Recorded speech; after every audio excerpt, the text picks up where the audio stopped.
Health, Stamina, Power. The Spike set, first of the legendary armors, brought with it this and everything else the game has to offer, and its first update drove countless wallets into the veil. You want this? Hey guys, sorry about that. I'm a big One Piece fan, and given that this is our One Piece Spike setup video, I just had to do that, so please sit down and don't judge me too hard.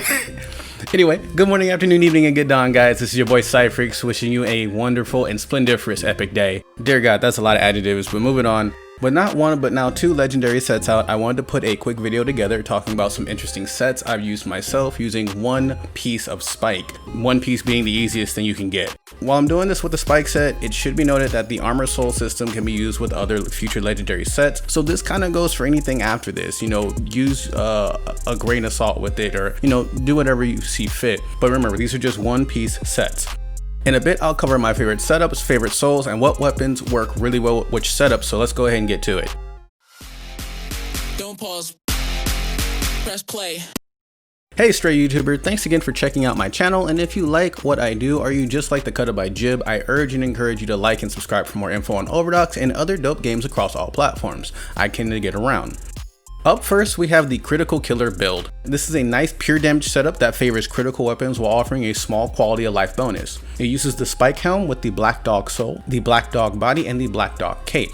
The armor set alone gives 20% crit rate and burn immunity. The light move speed makes it super zippy though, so it's kind of a nice trade-off. You can even swap the Black Dog Soul for the Viper Soul if you prefer move speed over crit.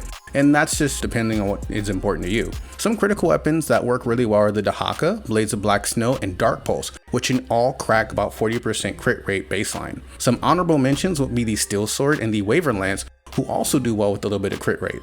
Vector Heal and Crow Power Up are also some good souls for the setup depending on how you want to play. Second on our list, we have more of a marathon build. It sports a bit more health and defense, but you lose a touch of that run speed that we mentioned before. For this set, we're rocking the Spike Helm with the 10 Kings from Hell Soul, the Viper Body piece, and the 10 Kings from Hell Cape as well. The Spike Helm plus the 10 Kings from Hell Soul combined with the Viper Body and the 10 Kings Cape give us a rocking amount of stamina compared to other builds. Most builds average between 89 stamina and 100. This build generates 120 plus depending on your TP levels. As you can see here in the video, I have 125 stamina. In addition, you get some small passives, 10% attack speed on your first giant weapon swing, 5% more run speed out of combat, and 10% more attack damage on your final normal attack. For me personally, nothing beats a strong startup with a really strong hammer finish, because I like using hammer. Anyway, sidebar, why the Spike Helm? Well, compared to other helms, it's only 1 to 2 stamina above or below its competition. 10 King's Helm is a full 33% lower in stamina than the Spike, and Spike Helm can get an additional 8% more stamina, while 10 Kings is limited to 4%. A very close alternative to the Spike Helm would be the Golden Beetle, if you have like no legendary and you just happen to be watching this video and you like this set. You'll come very close in stamina, get more HP and weight, resulting in a slightly more tanky character, with 12% more damage mitigation.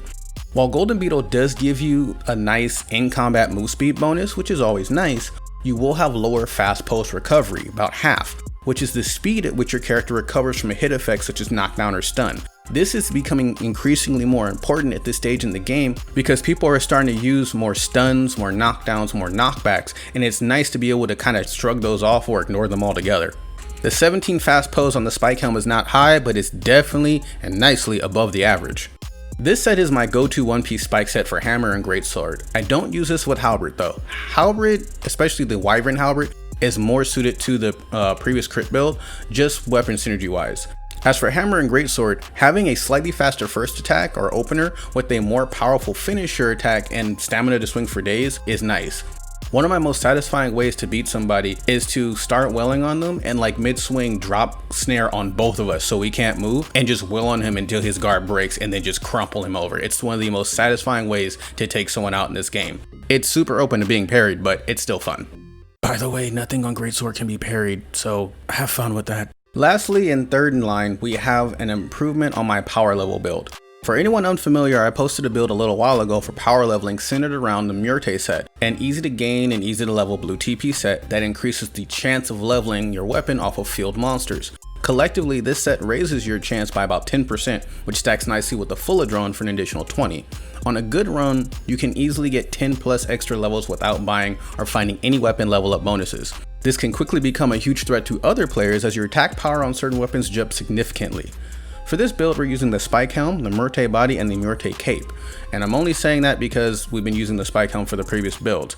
In all honesty, while it worked, I do prefer to run it more like this, with the body and the helm band swapped. It just looks better. Like I don't have any other words for it. I can't have my waifu looking slovenly out in the street. We gotta look dapper. Now, moving on to all people out there doing the math, yes, this results in just an additional 3% gain to your chance to level, which I'll gladly take. Any advantage over my enemy is a boon. You know, I don't care if it's 1% this or 2% that. Especially at this stage in the game's life, many of the weapons have been leveled or even maxed. I'm pretty sure a lot of you have seen people out there who are just running around level 15 to level 20 easy. Field levels can go past the hard cap, so most weapons that cap out at 20 can go to like 25 to 30, while common and legendary equipment can go way past that. On a really good farming spree, I've gone to like 29 without buying any levels at all. I had a ton of fun running this build, and it makes farming just a bit more exciting. I mean, like, who doesn't like seeing extra level ups? Also, just a small disclaimer, it is all based on chance, nothing is guaranteed. This set is just as much a gambler's set as it is a farmer set. I've had whole runs where I didn't get a single level with this or without it, so, you know, take it with a grain of salt. And that's it for today, guys. I truly hope you enjoyed these builds. Let me know your favorite One Piece Spike sets or legendary Undertaker sets down below. Or, for that matter, any legendary set, depending on what's out at the time that you watch this video. I'm pretty sure it's going to still be relevant. Anyway, love, peace, and elevate your hunts, guys. Lates.